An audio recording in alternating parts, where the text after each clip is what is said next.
Top 10 Murderous Security Guards. Welcome back to Odd Occasions, where we delve into the darkest and most shocking aspects of true crime. Today we're exploring a chilling phenomenon: security guards who became murderers. While most security guards dedicate themselves to protecting the public, a few have used their authority as a cover for committing horrific crimes. From serial killings to mass shootings, these cases reveal how some exploited their positions of trust in unimaginable ways. This list is not meant to cast doubt on the honorable role of security guards, who play a critical part in maintaining public safety.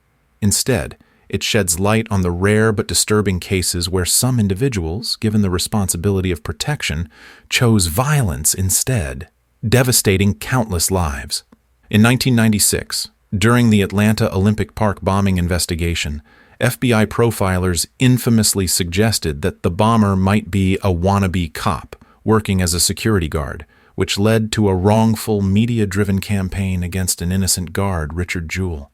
Though Jewell was later exonerated, the case left a lasting impression about profiling within security roles. Unfortunately, while most in the profession are trustworthy, a few individuals in security roles have demonstrated a tendency toward control and, in some rare cases, violence. One international security company, G4S, has faced scrutiny over questionable hiring practices and the number of employees involved in high-profile criminal cases, including assaults, murders, and shootings. This list delves into some of the worst instances of security guards who use their authority for deadly purposes, highlighting the dangerous path that a few have taken. Number 10. Joey Sanza. In 1982, the art world had its eye on 31-year-old Teera Cha, a talented Korean-American artist, author, and poet known for her groundbreaking book, Dictee. Tragically, Teera would not live to see her book's success. On November 5th, she entered the Puck Building in Soho, New York, to meet her husband, only to encounter security guard Joey Sanza. Unbeknownst to Teera, Sanza had a dark history. He was already a suspect in multiple sexual assault cases in Florida earlier that year. On that fateful night in New York, Sanza attacked Teera, assaulting and strangling her to death. By the time New York investigators connected Sanza to the crime, he was already jailed in Florida. In 1983, an interview led to his eventual conviction for Teresa's murder and rape. However, Sanza fought the conviction, claiming he hadn't been read his Miranda rights. After 3 trials, he was ultimately sentenced to 25 years to life for the murder and an additional 8.5 to 25 years for the assault, finally providing justice for Teera and her family. Number 9. Bampumim Teixeira. In 2019, former Boston security guard Bampumim Teixeira showed nothing but defiance throughout his trial. He directed hostility at the court, the families of his victims, and Suffolk County District Attorney John Pappas. After being convicted, Teixeira looked at Pappas and said, "Yo, Pappas, you better hope I never get out of jail." Then, turning to the grieving families, he added, "Do you want to know his Field's last words?" The events leading up to this horrific case trace back to 2016. Teixeira, a legal resident from Guinea-Bissau, briefly worked as a security guard at the Court Square Press condominiums in South Boston. Dr. Lena Bolanos and Dr. Richard Field, both respected anesthesiologists and a couple soon to be married, lived in a nearby penthouse. They were well regarded, known for their warmth and dedication. Teixeira had a prior criminal record. In 2014, he robbed a bank, and then, incredibly, robbed the same bank again shortly before the murders. Despite serving a 1-year sentence, he continued working in security for a time before eventually becoming homeless. On May 5, 2017, Teixeira loitered outside the McAllen building, waiting for a chance to enter. Once inside, he headed to the couple's 11th floor penthouse. Realizing the imminent threat, Bolanos and Field sent frantic messages to friends: "Call 111, believed to mean 911, and gunman." By the time police arrived, they found a scene of horror. Both victims were bound, lying in pools of blood with multiple stab wounds to their necks. Teixeira had scrawled disturbing phrases on the walls in blood, including "payback" and "he killed my wife." Though Teixeira claimed he intended only to rob the couple, police found him with a backpack filled with stolen jewelry. He attempted to defend himself in court, alleging an affair with Dr. Bolanos and claiming Field had attacked her, prompting him to act in self-defense. The The jury, unconvinced, sentenced him to life in prison without parole. Number 8. Joseph Ferguson. For 24 hours in September 2001, Joseph Ferguson, a suspended security guard, held Sacramento, California, in a state of terror. On a shooting rampage that spanned from Sunday, September 9th to Monday, September 10th, Ferguson killed 5 people before ending his life with a final shot. Just 20 years old, Ferguson recorded a chilling video before his death, promising to put on a hell of a show and directing threats toward his former employer, Burns International Security. Shockingly, the videotape was filmed by his 5th and final victim. In the recording, Ferguson expressed a desire to surpass the infamous rampage of Nikolai Soltis, a Ukrainian immigrant who had murdered 7 people in Sacramento only a month before. At the center of Ferguson's violent outburst was a recent breakup. His ex-girlfriend, a Romanian immigrant who worked with him at Burns International, was among the 5 lives he took. Along with her, Ferguson targeted his former supervisor and his wife, holding them hostage for 6 hours in their Rancho Cordova home. Additional victims were left scattered around the city, some shot in passing as he drove a stolen blue Nissan, others handcuffed and left to die. While authorities later uncovered white supremacist literature at Ferguson's home, his rampage was ultimately linked to personal turmoil rather than racial motives. Number 7. John Arthur Gatu. At 74, John Gatu became one of the latest serial killers to be brought to justice through DNA evidence. On May 16, 2019, Gatu, a former security guard with California Plant Protection Services in Palo Alto, was charged with the 1974 strangulation of 21-year-old Janet Ann Taylor. This breakthrough came after detectives matched his DNA to evidence found on Taylor's clothing. It was not his first charge related to a 1970s murder. In late 2018, he had also been arrested for the murder of Leslie Marie Perloff, a 21-year-old graduate student found strangled in 1973. Gatu's criminal history, however, started long before these cases. Born in 1944 in Newark, Ohio, he was convicted in Germany in 1963 for the rape and strangulation of 15-year-old Margaret Williams. Yet he received only a 10-year sentence. By 1970, he was back in the United States and free to marry his first wife in Nevada. The following years saw more horrors unfold. In 1973, Perloff was found strangled in the foothills surrounding Stanford University. A year later, Janet Taylor was discovered strangled along Sand Hill Road in Woodside, California.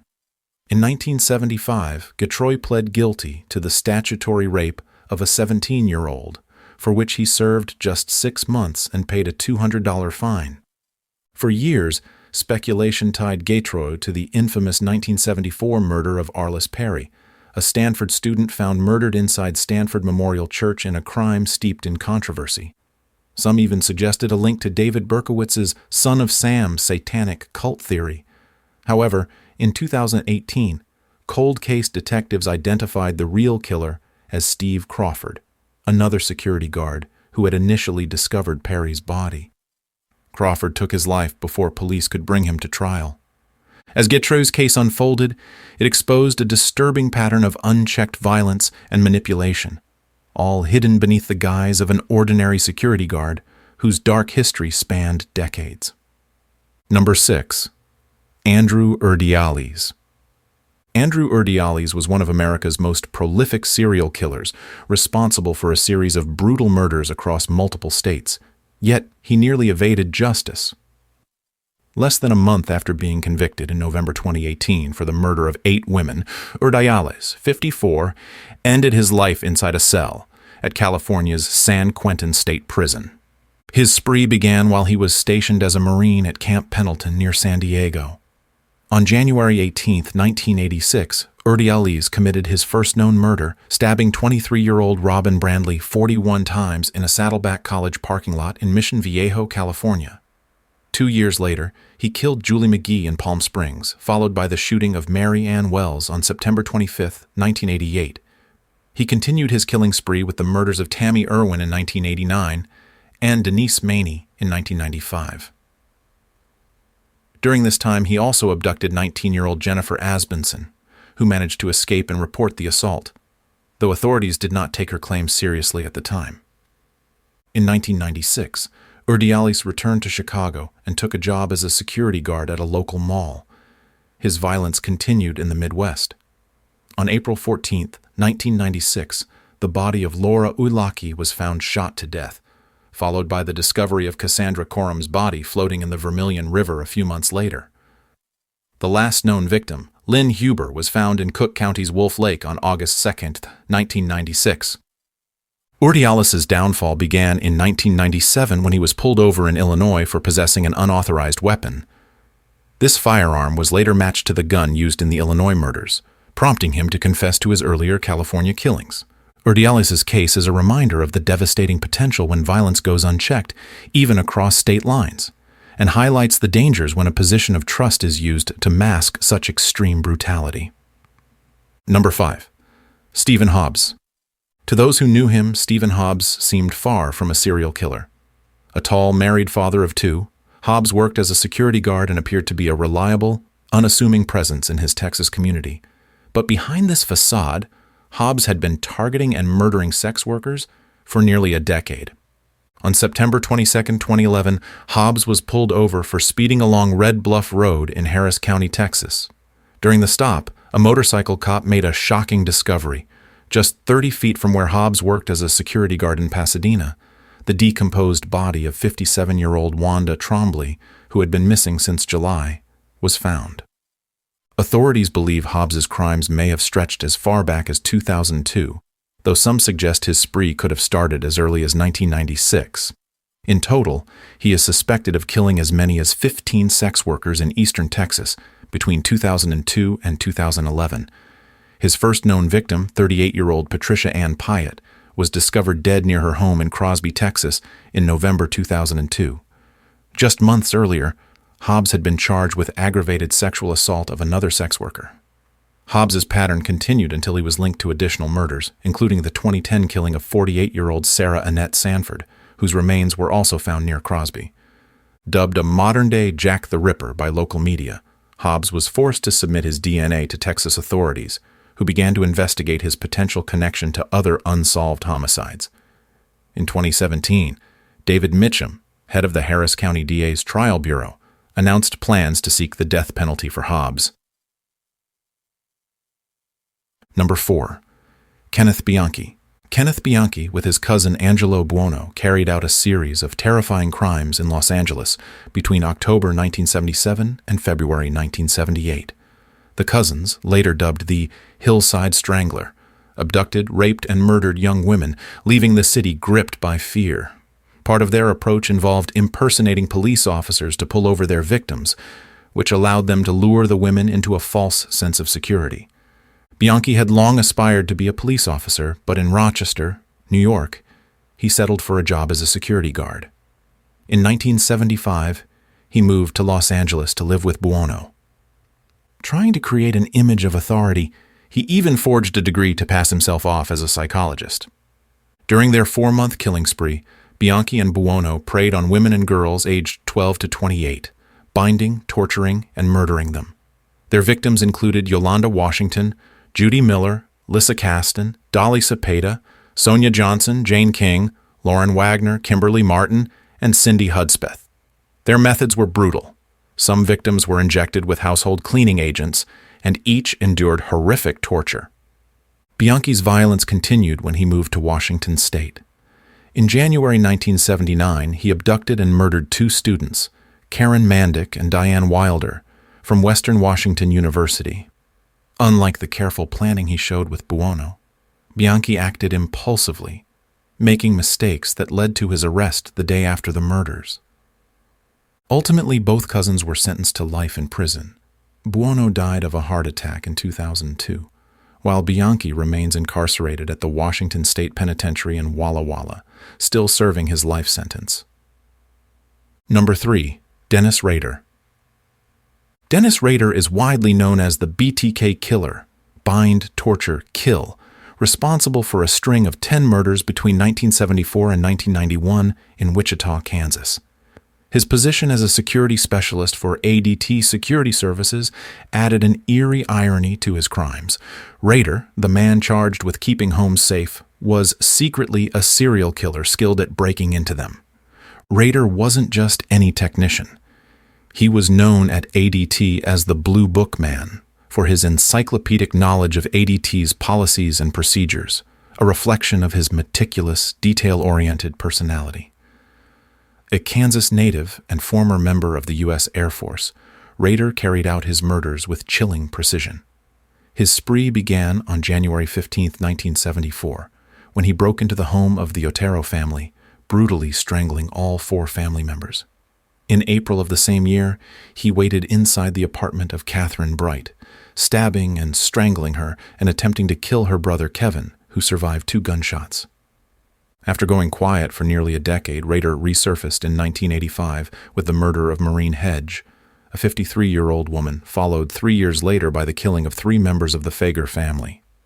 His final known crime occurred on January 19, 1991, with the murder of Dolores E. Davis.